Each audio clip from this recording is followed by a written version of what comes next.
Is she ready? Very ready and confident.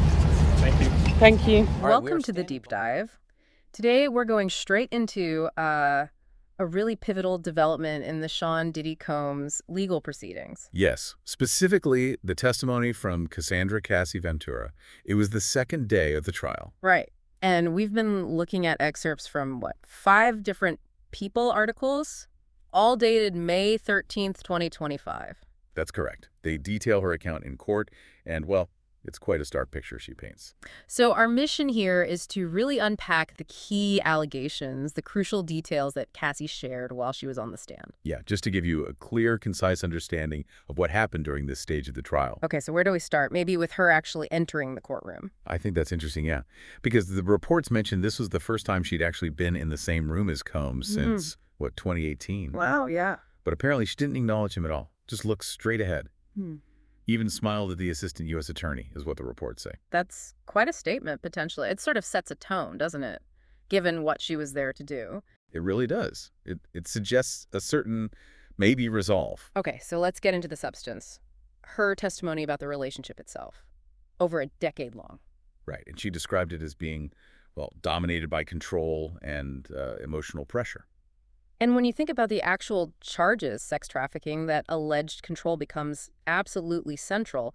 It points towards potential coercion. Exactly, and she testified that quite early on, Combs introduced her to sexual voyeurism. She also described herself back then as naive, and I think the quote was a total people pleaser. Yes.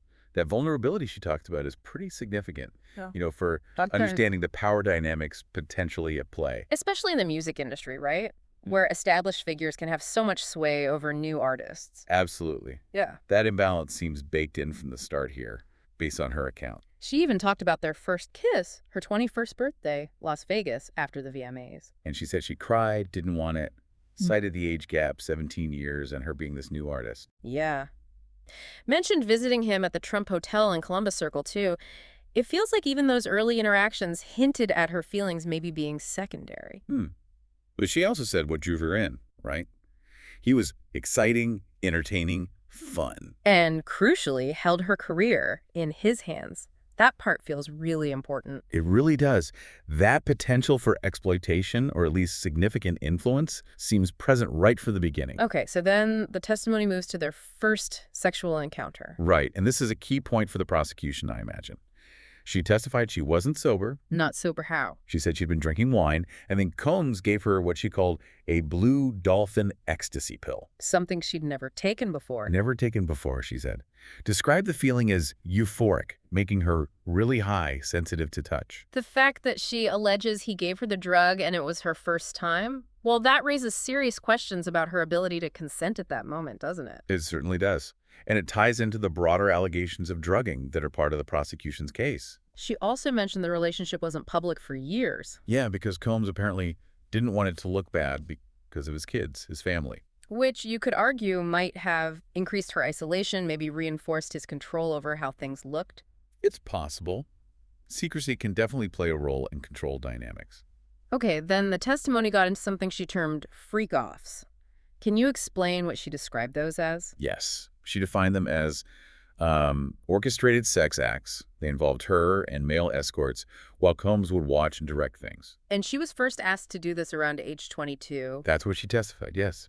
Said she felt confused and nervous. And did she feel she could say no? She testified she felt she couldn't refuse because she feared, well, violent repercussions if she disobeyed him. That element of fear, that's central to coercion, legally speaking. Absolutely. Yeah. And she described these events becoming almost like a job. A job? How so? Well, she said they could last for days, up to 4 days, sometimes even longer, apparently, with breaks. 4 days. That's incredibly prolonged. And the aftermath she described is also deeply disturbing. She said she was often left to clean up the hotel rooms afterwards. Clean up what? Rooms often covered in, according to her testimony, blood and urine. That's horrific. The cumulative impact of that kind of alleged experience is hard to fathom. And adding another layer, she alleged Combs filmed these encounters. Found them? Why? She testified he called the footage blackmail materials. Said she was terrified the videos would end up online. So, another form of control, The threat of public humiliation. Exactly. And then there was this specific detail about baby oil. Right, the blow-up pool incident. Yes. She recounted him asking her to get into a blow-up pool filled with baby oil. Hmm.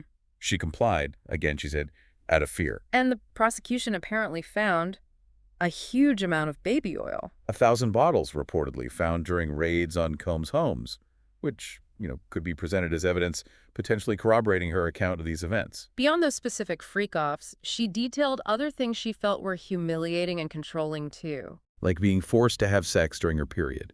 She testified. And she also described instances of urination during the freak-offs. Yes. Yeah. By Combs or the male escorts. Huh.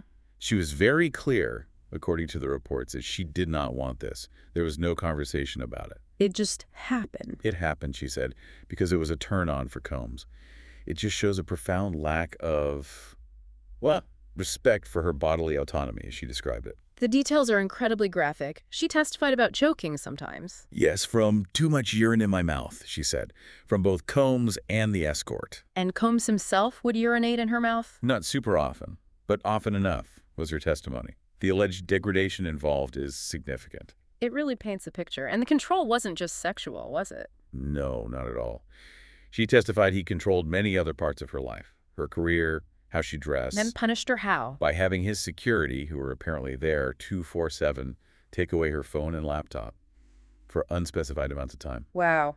Cut off from the outside world, essentially. And she also said, quite poignantly, that he took my self-confidence. That constant monitoring restriction, it just adds layer upon layer to the alleged control. Even down to her appearance.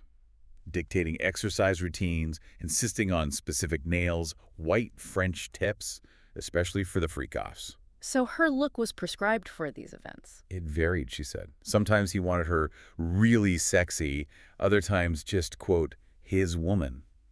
It highlights that performative aspect she described. And her identity being sort of shaped by his desires, allegedly. Precisely.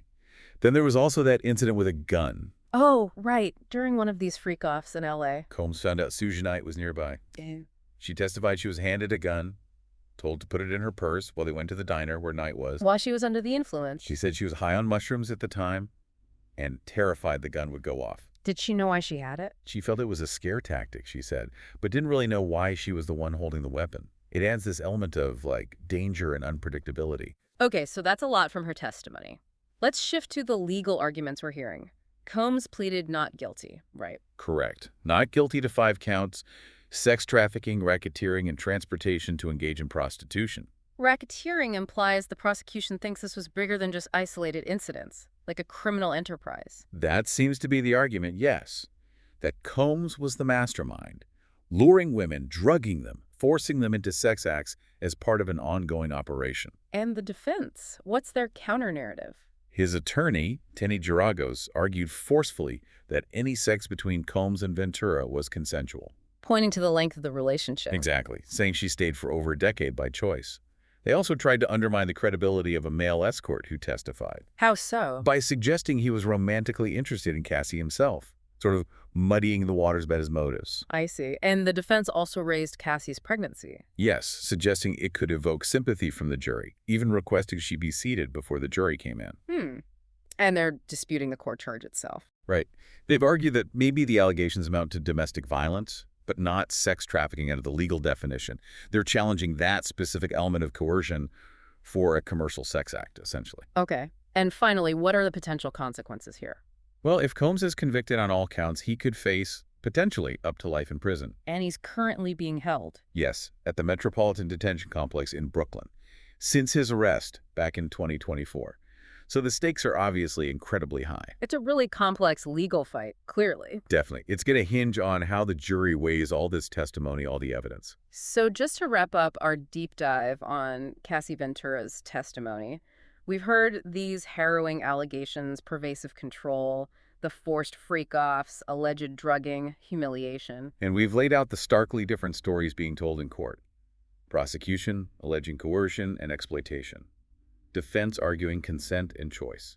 It really leaves you, the listener, with a lot to think about. Maybe a final thought to consider is just the sheer complexity of power, consent, especially within long relationships. and the incredible challenge of finding the truth in legal cases that are this personal, this sensitive, and this charged. Definitely gives you a lot to mull over.